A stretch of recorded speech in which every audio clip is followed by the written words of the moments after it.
Bonjour à vous tous. Nous voilà de retour et c'est avec plaisir qu'aujourd'hui, je vous présente Mme Catherine Paquette, ancienne des collèges militaires, année d'entrée 1981.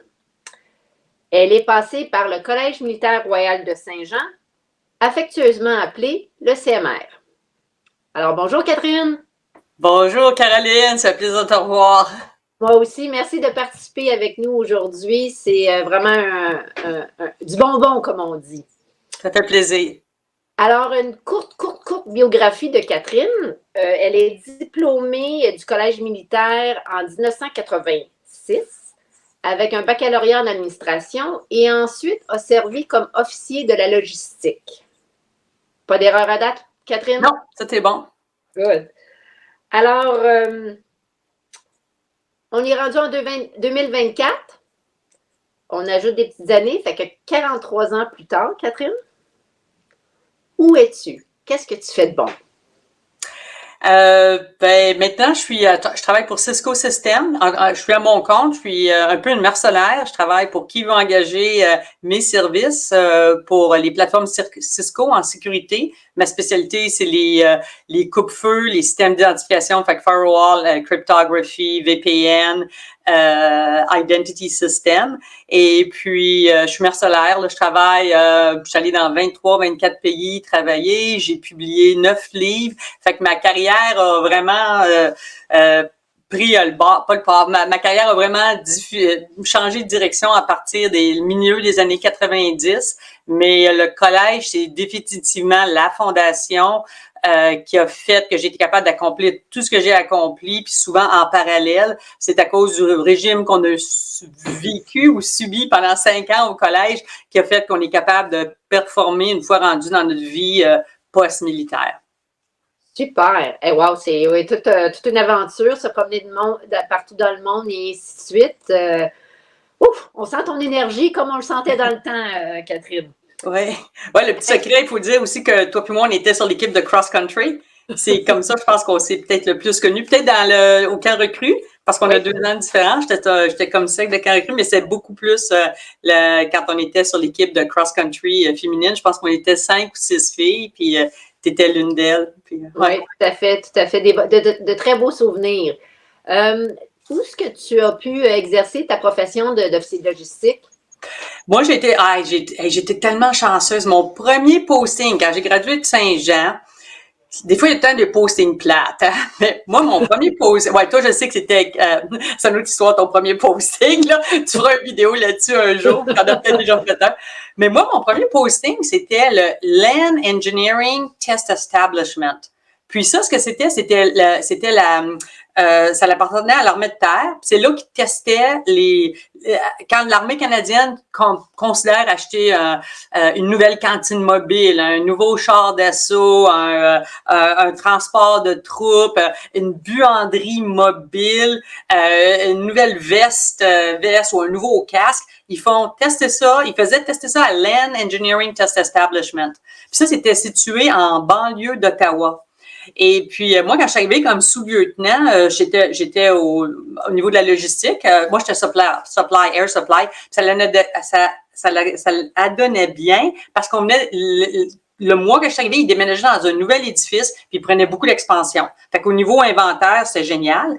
Mais il y avait tout plein d'autres charges aussi qui sont arrivées, comme entre autres, parce qu'on avait un nouvel édifice, les journalistes voulaient venir visiter. Fait que là, le lieutenant-colonel cherchait quelqu'un qui était bilingue, puis qui pouvait donner les tours. Puis là, il se dit, on a le petit sous-lieutenant en uniforme, pas si pire, les journalistes vont aimer ça. Alors, il m'a mis PR officer. Fait que là, j'ai PR. Après ça, il y avait besoin de quelqu'un pour faire le cours de défense pour le feu, là, si le feu part dans l'édifice. Fait que 2 choses d'une. On me choisissait souvent, mais aussi quand il y avait toutes sortes d'opportunités qui s'ouvraient, moi, j'étais volontaire. Je sais pas si ça venait du collège militaire, mais au lieu de dire que, là, moi, je vais finir à 4 heures le soir, moi, je vais aller le faire, je vais faire ça.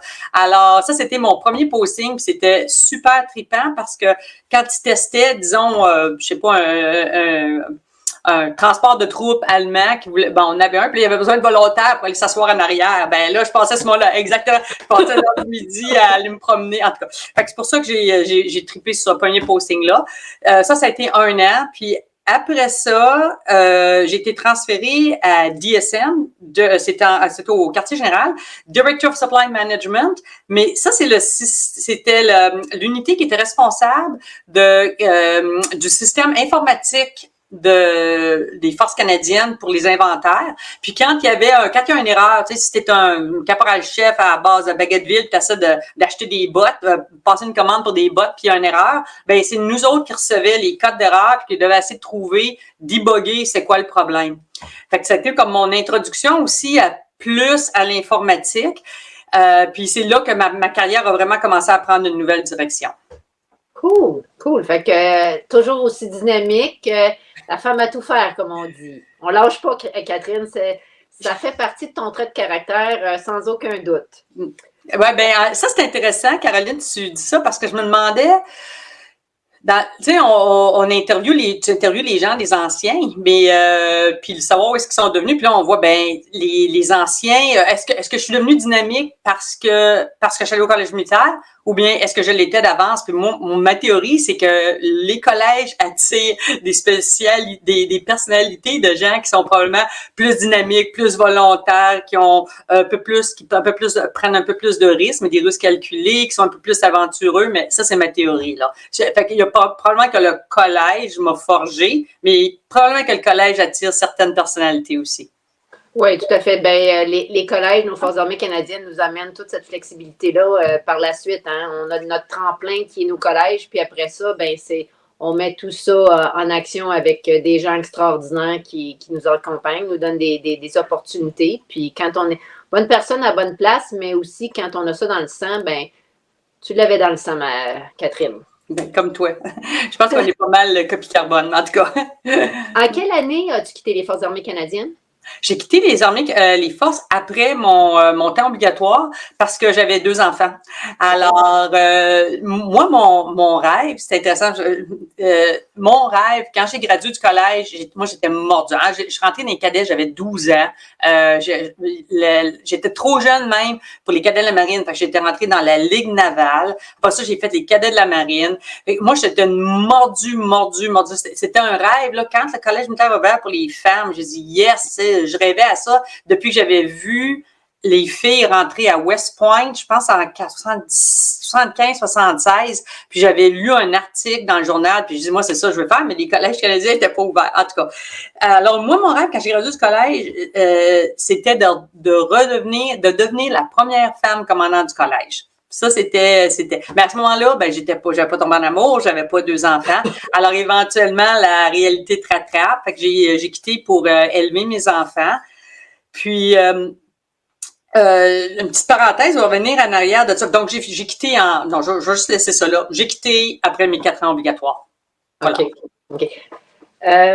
Là, en quelle année que c'était ça, officiellement? Officiellement, c'était en 90. Okay. Fait que j'ai quitté, j'ai tout pris mes vacances. Fait que je pense que ça dit, j'ai ôté mon uniforme comme à la fin de 89, mais j'avais des congés accumulés, donc c'était pour être comme avril 90. Fait que je me suis arrangée juste pour quitter, puis je pense qu'il me manquait comme 2-3 semaines. Fait qu'on a repayé les 2-3 semaines parce que je voulais pas accoucher de notre deuxième enfant pendant que j'étais encore dans les forces, parce que là, il aurait fallu que je retourne après. Fait que là, on a payé les quelques semaines là, qui manquaient pour finir mon 4 ans. On les a repayés, puis fait que c'est après mon 4 ans, là.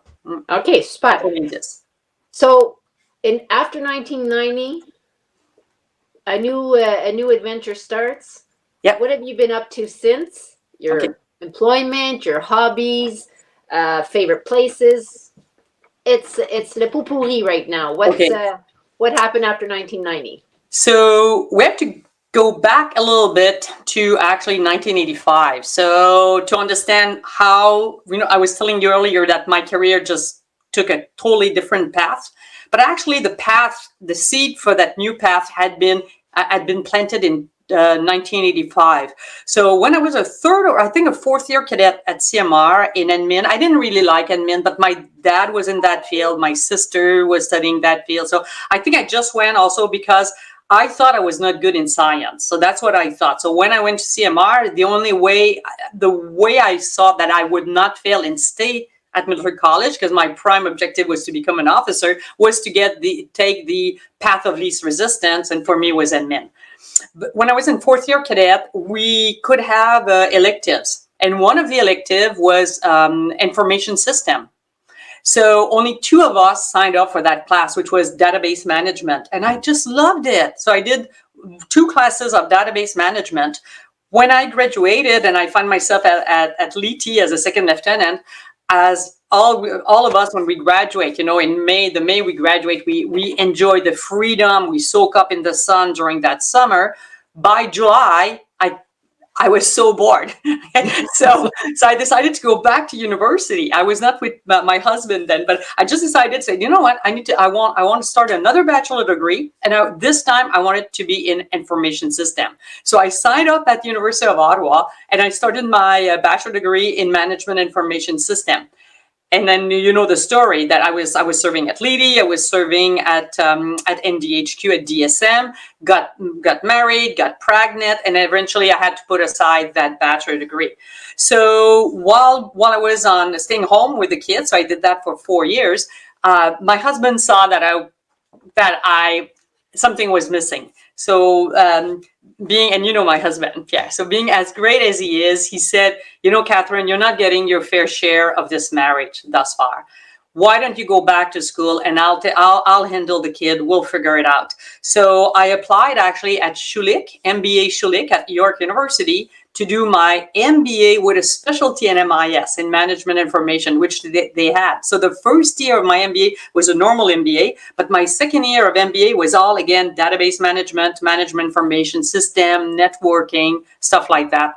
And when I graduated from my MBA, there was actually a Class B position which opened at LFCA HQ. They were looking for, it was a G6. I was not a silly officer, but because I had my master's in MIS, they hired me actually to help LFCA HQ get a network, do their network and all that. And from another thing, and eventually I go to a school meeting. The director of training for Cisco Canada is there. He finds out that I'm bilingual. I know Cisco equipment because I've just been installing a bunch of routers. And then that's how in 1997, they offered me a job. So I quit my Class B, went to Cisco, and we have to face it, in technology, especially in 1997, if you were bilingual, you were making easily doubling your salary than a captain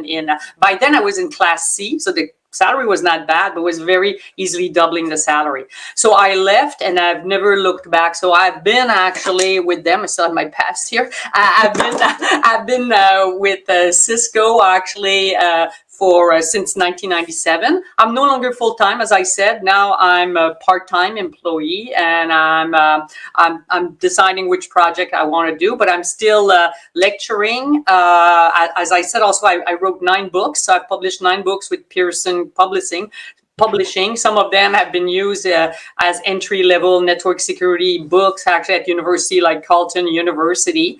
And so I lecture. I also do a real job. Actually, I do consulting jobs. So Baltimore Police Department hired me for a while to go and set up their identity system on their computer network. So basically, that's what we're doing. Pierre and I are splitting our time between Toronto and Quebec City. So you're catching me here in Quebec City in a house built in 1753. We spend our winter in Quebec City. We're leaving tomorrow, actually. So we spend our winter in Quebec City and our summer in Toronto. Our principal residence is Toronto. So that's it. Wow. Okay. So that's the professional side of things. What do you do for fun? We ski. We ski a lot. We scuba dive. So we were just in Honduras and Mexico 2 weeks ago, scuba diving. So cross-country skiing. We any given winter is between 400 to 600 kilometers of cross-country skiing, and summertime is cycling. Our daughter, who by the way has the dubious honor of being the firstborn of 2 ex-cadets. So our daughter is expecting. She lives in Australia. She's Australian now. So actually we're going to now split probably our time, a third in Ontario, a third in Quebec, and a third in Brisbane. Wow, exciting, exciting. Um, what would be your favorite place? In the world? Yeah. So it's Maybe not in interesting the world. because Excuse me. It might not be in the world. It might be the comforts of your home as well. What's your favorite place? my favorite place, I would say, when I put my head in the pillow at night. So it's interesting because it depends. I guess it depends on the excitement when I go on a trip or on a cruise. I love my cabin because it's the excitement. If I have a very hard day, like on Friday, we had to put down our dog, and it's still very very fresh. The wound is still very fresh. Then my favorite place would be in Pierre's arms. So if you were to ask me my favorite place, Pierre's arms. Oh, Yeah, the last 35 years. So it can be anywhere in the world, night or day, Pierre. excellent. Your best quality and your best fault? Okay, I'm hot-tempered. I'll start with the fault. And sometimes people will say, they'll find a crafty way of saying, "Oh, my greatest fault is I'm too meticulous." No, I won't give you crap. I'll tell you that is I'm hot-tempered. You probably remember. So I think I'm level-headed when it becomes like very very strict.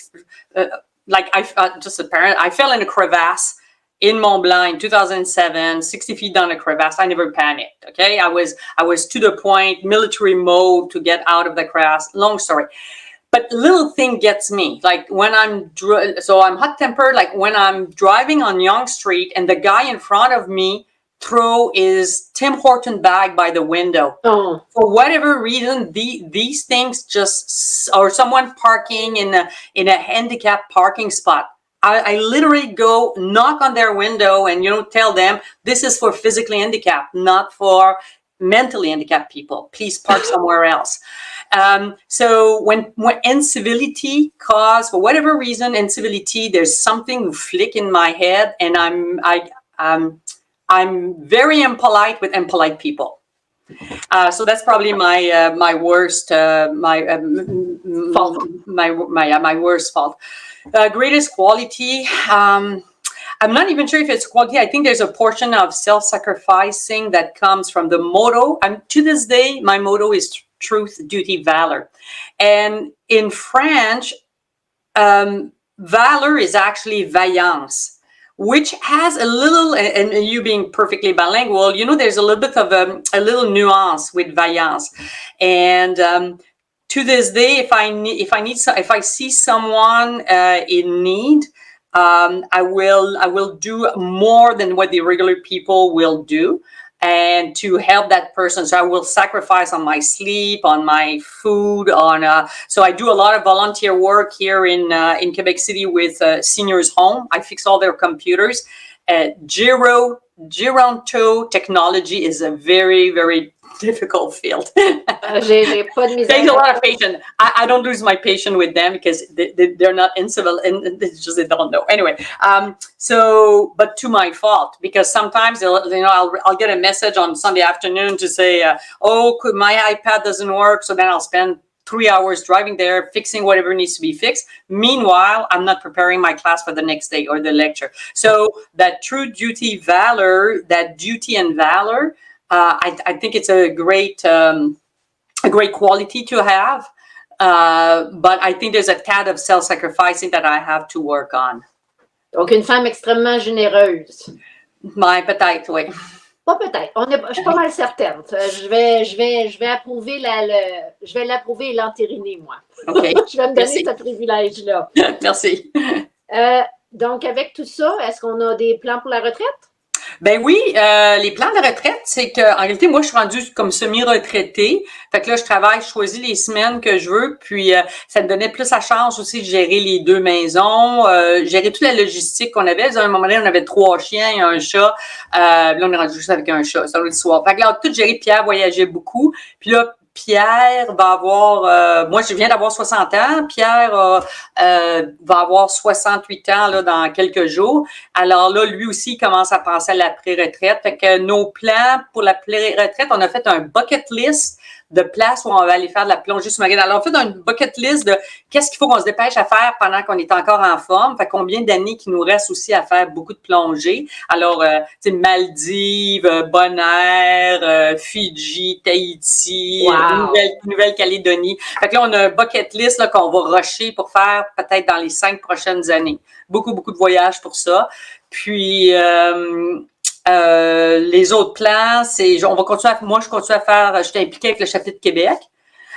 Puis je fais beaucoup aussi de volontariat, comme je te disais, auprès de la résidence, une résidence de personnes âgées de religieuses. C'est des Ursulines, puis une autre communauté. Ils sont au-dessus d'une centaine de religieuses. J'ai à peu près 42 ordinateurs, tablettes, imprimantes que je m'occupe. Fait que ça, je vais continuer aussi à faire ça. Puis ben là, avec l'arrivée de notre premier petit enfant qui va être en Australie, j'ai Pierre et moi aussi, une autre parenthèse, c'est que là, on vient d'appliquer pour avoir notre visa de permanence en Australie. Alors, on va devenir landed immigrant en Australie. Alors, on va partager notre temps entre les places. Mais beaucoup, beaucoup de ski de fond, beaucoup de vélo, beaucoup de plongée sous-marine. Puis, c'est ça. Ouais, c'est du pain sur la planche, comme on dit. C'est extraordinaire, c'est super le fun. Ça fait plusieurs années que bon, tu as quitté l'environnement militaire et ainsi de suite.